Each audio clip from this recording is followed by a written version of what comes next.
So if you want to make six figures, you can't just be talking about you want to make six figures. You hear what I'm saying to you tonight?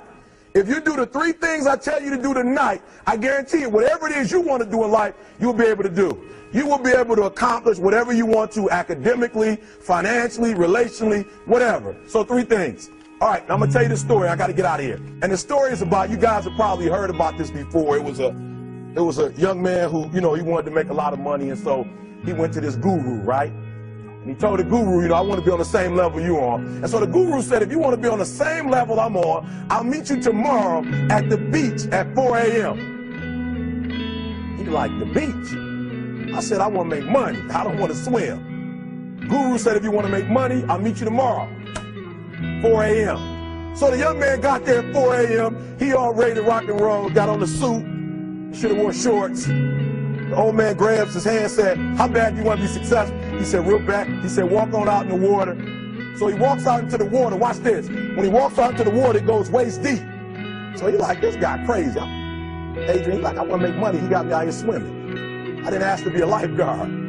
I want to make money. He got me in. So he said, come out a little further. Walked out a little further. Then he had it right around this area, the shoulder area. So this old man crazy. He's making money, but he crazy.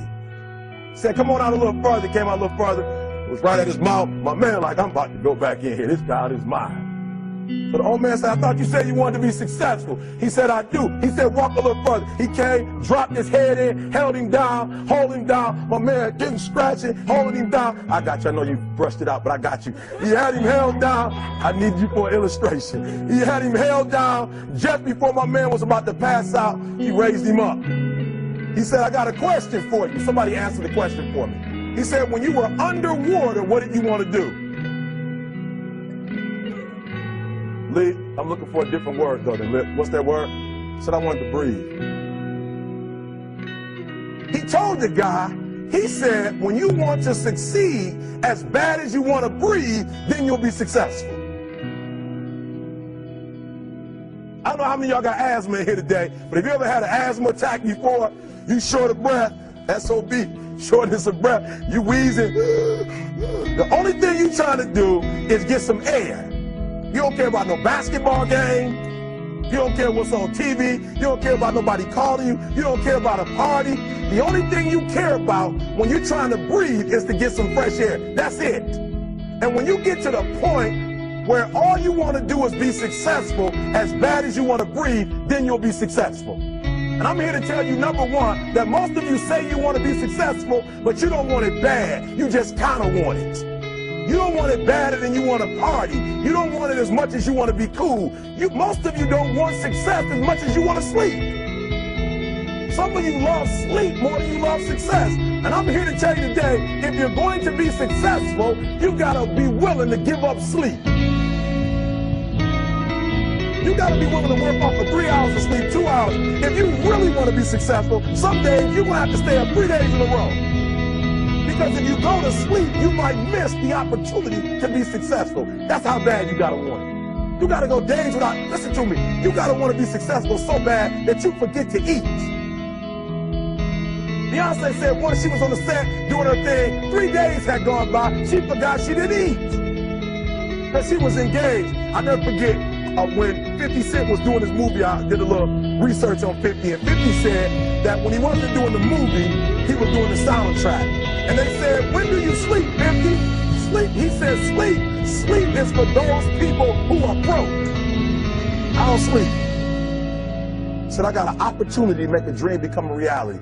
Football players, how many football players? Got anybody like football in here? Raise your hand. Anybody like football? Emmitt Smith. I used to be a Cowboy fan. Before they did my boy Tom Landry wrong, I used to be a Cowboy fan. And watch this, there was a commercial. Emmitt Smith had won his first Super Bowl, and he had this commercial when he was lifting weights. I don't know if you saw the commercial when he was lifting, and he said, Emmitt said, you know what? I won the Super Bowl, so I can rest now. He was doing his bench press. So he said, I won the Super Bowl, so I can rest now. So he throws up about 325, boom. And he rests for about 2 seconds. And he boom, boom, boom. Did you see that? He'd already won a Super Bowl. He said, I think I'm going to take a rest. And he rests for how long? 1 second. Most of you won't be successful because when you're studying and you get tired, you quit. And I'm here to tell you today, if you got somebody came to my office the other day crying. I said, look, don't cry to give up. Cry to keep going. Don't cry to quit. You already in pain. You already hurt. Get a reward from it. Don't go to sleep until you succeed. Listen to me. I'm here to tell you today that you can come here, you can jump up, you can do flips, you can be excited when we give away money. But listen to me, you'll never be successful until I don't have to give you a dime to do what you do. You won't be successful until you say, I don't need that money, because I got it in here. So listen to me. Emmett Smith said this at the end of the commercial. Emmett Smith said, all men are created equal. Some work harder in preseason. I'm going to say it again because you might have missed it. All men are created equal. Some work harder in preseason. So that means that there are some people who are going to see the professor, going to see the TA. And even when the professor says, I don't meet with you, my TA meets with you, you say, I don't want to talk to your TA. I don't pay the TA. I pay you to teach me. So you're going to have to find some time to meet me. If I got to meet you at the mall, if I got to meet you at your house, you are going to see me. Listen to me. All men are created equal. Some work hard in preseason. When I went to college, guys were way smarter than me. 4.0s, 3.0. They went to the Ivy League high schools, came to Oakwood from these great high schools. Most of them are not doing what I'm doing. Why? Because it's not about where you come from. It's about heart. You come to a place where, being smart ain't enough. You got to have heart. That's number one. Watch number two. Number two, catch number two. I wrote it down. I wanted to make sure you got it. It says to be, watch this. We're talking about sacrifice now. The important thing is this. You're right while I'm saying it, because I only have about 3 more minutes. Listen to me. The most important thing is this. To be able at any moment to sacrifice what you are for what you will become. That's the number 2 thing. You got to catch that one. To be able to, listen to me, at any moment. Some of you can make sacrifices when Monday Night Football is not on. You can make a sacrifice. But when the game come on, for some reason, you just attached to it. For some of you, when your favorite show come on, you can make sacrifices on Sunday when ain't nothing going on. But when your favorite show comes on Monday, bam, some of you focus until the phone rings, and then you like, I gotta answer it. If I don't answer the phone, I'm gonna die. I'm saying to you today that there's some of you, if you give up your cell phone, you would be successful. But your cell phone is more important to you than your success. I'm gonna say it again. I'm gonna hurt somebody. Some of you need to give up your cell phone, because the time you spend on your cell phone could be used for your success. The time you could be using to be successful, you're using it on the cell. And the cell phone is not bringing you nothing but a bill. And somebody has told you you couldn't live without it. I'm talking about going deep now, giving up stuff. Watch what it says. To be able at any moment to sacrifice what we are for what we could be. I don't do well in math. You're right. You ain't never studied. I'm not good in writing because you have never written before. But I dare you to fail in writing for a whole year to see if you can get to the end. I dare you to fail. I dare you to take that same class over and over again. I dare you to stop dropping classes like you soft. Always want to give up. I'm dropping. Why are you dropping? I'm so grateful that the slaves didn't drop and quit. Say, I'm just going to stop. I'm a slave. I'm just going to be a slave. I'm going to quit. Listen to me. The slaves said, we will live because one day we will become. We won't always be slaves. So today, although we're slaves, we're going to act like we're free, and one day our children will be free. If the slaves would have just said, we quit, we give up, we would have died in the Middle Passage.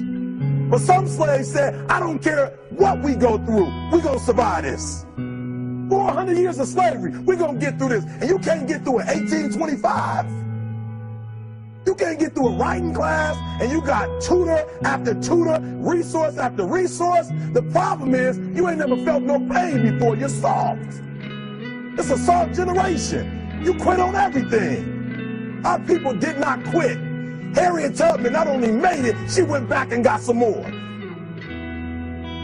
She said, you know what, I made it, but I'm going to walk all, listen to me, shh. not ride the bus. I'm going to walk all the way back down to the south to get some more. And you quitting on 1825? Now watch this. You quit after you, listen to me, you get a sleeping bag and you wait for them.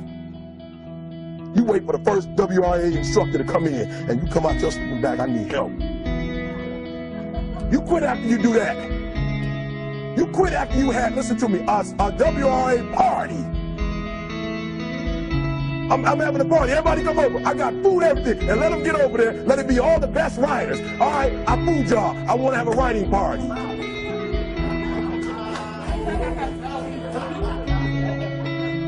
I'm serious. You quit and you ain't even tried yet. Last one, I'm sorry. Last one. Listen to me. Pain is temporary. It may last for a minute, or an hour, or a day, or even a year. But eventually, it will subside. And something else will take its place. If I quit, however, it will last forever. Listen to me, I'm telling you as I leave. I'm telling you as I leave, I was homeless for 2.5 years. And the problem with most of you never felt no pain before. Y'all spoiled. Y'all spoiled. Some of y'all spoiled, just bottom line. Your parents have done everything for you. You never had to do nothing for yourself. You're spoiled. We're going to keep it real tonight. Some of you are spoiled brats. Every time you ever got in trouble, somebody in your house got you out of it. Every time you've done something you're not supposed to do, people say, Eric, your mother's a tyrant. You're right. She kicked me out. You're right. She's mean, but she developed a man because she put me out there and said, you're going to have to grow up. And some of you have never learned to grow up.